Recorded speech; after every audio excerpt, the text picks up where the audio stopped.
Another leader who may or may not be in trouble. In ultra-secretive North Korea, how could you tell, is Kim Jong-il? But his country certainly is. North Korea has ordered all its embassies to appeal to foreign governments for food aid as famine beckons.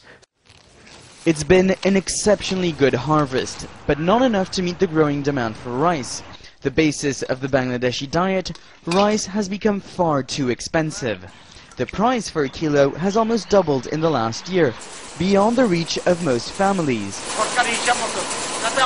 With what we have produced, there shouldn't be a food crisis. Normally we sell to the government, but they were not offering a good price. So we sold all of our stocks to private companies.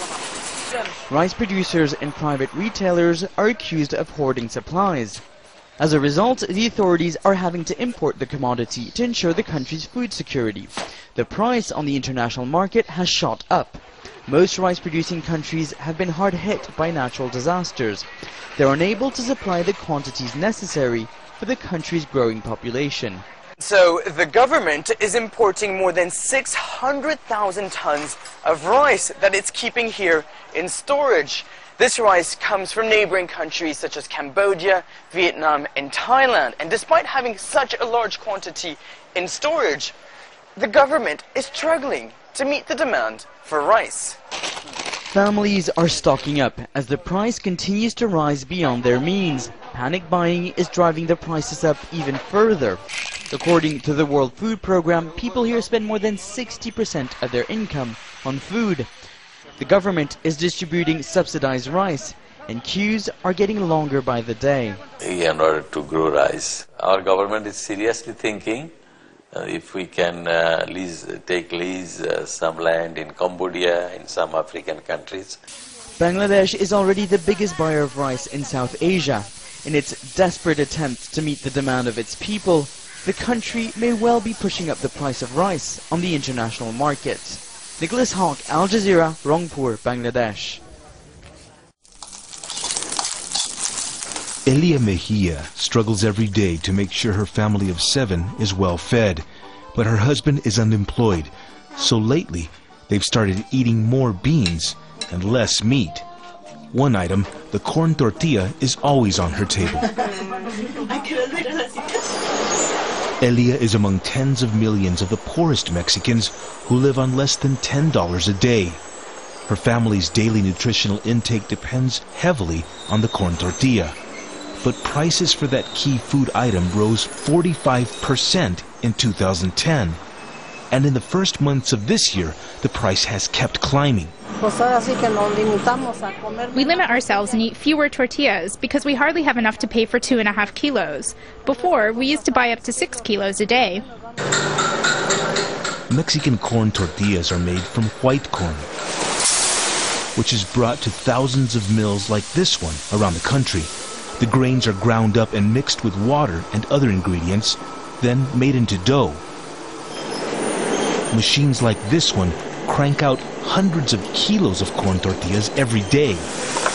They're served up on a massive scale in homes and restaurants all across the country. Fresh corn tortillas, they're eaten in this country with just about every single meal. In fact, it's calculated that every single Mexican eats about 90 kilos of corn tortillas each every single year. In an effort to control rising prices, the Mexican government has been buying corn futures. But economists agree that in the end, global market forces will likely prevail. A recent drought and bad weather has hit local corn production, and there's real concern that ever-rising prices could lead to unrest. Political and economic policies haven't worked and have left us with high unemployment and lower salaries. Price increases in the tortilla could be the last straw and act as a detonator for large-scale upheaval across the country. The government has long known that keeping citizens well-fed goes a long way toward keeping the peace.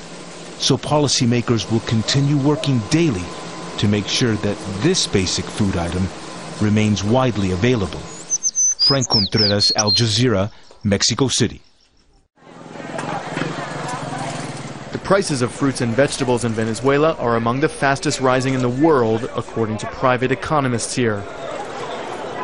President Hugo Chavez blames food vendors, whom he accuses of rampant speculation. Do not let them steal from you. Publicly denounce the speculators and we'll intervene in their business. Chavez's socialist government is now enlisting consumers, urging them to report vendors who sell meat and other items above strictly regulated prices. Sure, there's that campaign, but you can't make money that way. If the wholesaler sells you the meat at 17 and the regulated price is 11, how can you work? Sabela says the government will sometimes offer subsidized meat to butchers like him, but that it doesn't happen very often. Last year, the government actually arrested about 36 butchers, accusing them of price speculation.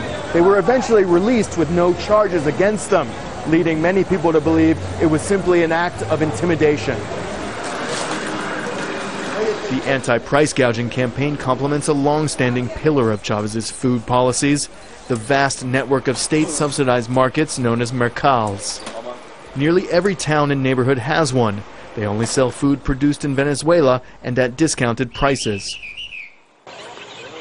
But critics say that Chavez's policies through the years have decimated Venezuela's agricultural sector. The government has maintained inflexible price controls for 6, 7, 8 years, causing many food businesses to either close or reduce their production.